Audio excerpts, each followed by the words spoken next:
Hello students, आज आपकी theology class है। आज हम थियोलॉजी क्लास में चैप्टर नंबर 10 की स्टडी करेंगे।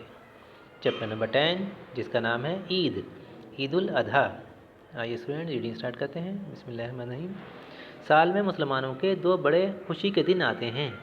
इनमें से एक ईद उल फित्र है, जिसे ईद भी कहते हैं। ये ईद रमज़ान शरीफ के रोज़े पूरे होने की खुशी में मनाई जाती है।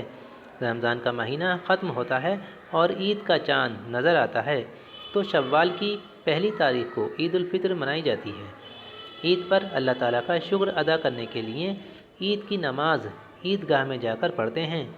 ईद की नमाज वाजिब है। ईद की नमाज से पहले नहाकर नए या साफ़ कपड़े पहनकर खुशबू लगाकर ईदगाह जाते हैं। ईद की नमाज से पहले सदका फित्र गरीबों को दिया जाता है। तो स्टूडेंट, साल में मुसलमानों के दो बड़े खुशी के दिन आते हैं, ठीक है। एक तो होती है ईद उल फित्र। ईद उल फित्र कब मनाई जाती है? रमज़ान शरीफ के रोज़े पूरे होने के बाद अगले दिन मनाई जाती है, ठीक है। इसके बाद एक ईद होती है ईद उल अधा, ठीक है, जिसको हम बकरीद भी कहते हैं, ठीक है। और ईद की नमाज ईदगाह में पढ़ी जाती है। हम घर से नहा धोकर नए या साफ़ कपड़े पहनकर खुशबू लगाकर ईदगाह जाते हैं। वहाँ जाकर के हम 2 रकात नमाज वाजिब ईद उल फित्र अदा करते हैं, ठीक है। और ईदगाह जाने से पहले गरीबों को सदका फित्र भी दिया जाता है। नेक्स्ट पैराग्राफ पढ़ते हैं। मीठी ईद की तरह बकरीद भी मुसलमानों का बड़ा त्यौहार और खुशी का दिन है। इस ईद को ईद उल अधा भी कहते हैं। ये ईद इस्लामी महीने ज़िल-हिज्जा की 10 तारीख को मनाई जाती है। कुर्बानी की ईद हज़रत इब्राहीम अलैहिस्सलाम की सुन्नत है, जो उन्होंने अल्लाह ताला की राह में अपने बेटे हज़रत इस्माईल अलैहिस्सलाम की कुर्बानी पेश करके अदा की थी। ईद उल अधा के दिन 2 रकात नमाज वाजिब अदा की जाती है।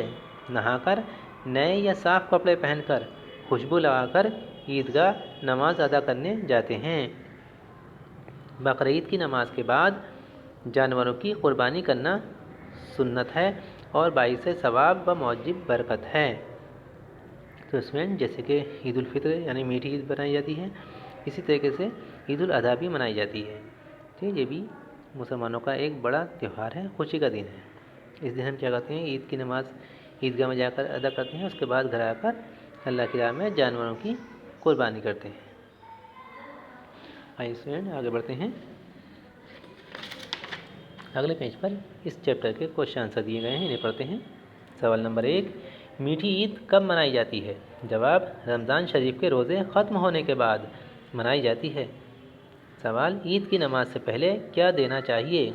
जवाब, ईद की नमाज से पहले सदका फित्र गरीबों को देना चाहिए। जैसे कि गरीबों को ज़कात दी जाती है, इसी तरीके से गरीबों को सदका फित्र देते हैं ईद की नमाज से पहले। सवाल, ईद की नमाज कहाँ पढ़ी जाती है? जवाब, ईद की नमाज ईदगाह में पढ़ी जाती है। सवाल, बकरीद पर क्या करते हैं? जवाब, बकरीद पर ईद की नमाज के बाद जानवरों की कुर्बानी की जाती है। सवाल, कुर्बानी के गोश्त का क्या करना चाहिए? जवाब, कुर्बानी के गोश्त को यतीमों, मिस्कीनों और रिश्तेदारों में तकसीम करना चाहिए। सवाल, बकरीद पर कुर्बानी किसकी याद में की जाती है? जवाब, बकरीद पर कुर्बानी हज़रत इब्राहीम और हज़रत इस्माईल अलैहिस्सलाम की याद में की जाती है।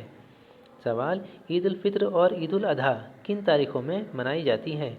जवाब, ईद उल फित्र शव्वाल की पहली तारीख को और ईद उल अधा ज़िल-हिज्जा की 10 तारीख को मनाई जाती है। तो स्टूडेंट्स, उम्मीद है आपको चैप्टर समझ में आया होगा। आपको इस चैप्टर की 2 और 3 टाइम्स रीडिंग लगानी है और इसके जो क्वेश्चन आंसर दिए गए हैं, सवाल जवाब, इन्हें अच्छी तरह से लर्न करना है और अपनी वॉइस रिकॉर्डिंग में मुझे सेंड करना है। आप मुझे अपनी वॉइस रिकॉर्डिंग कल मॉर्निंग में 8 बजे तक सेंड कर सकते हैं। Okay, thank you.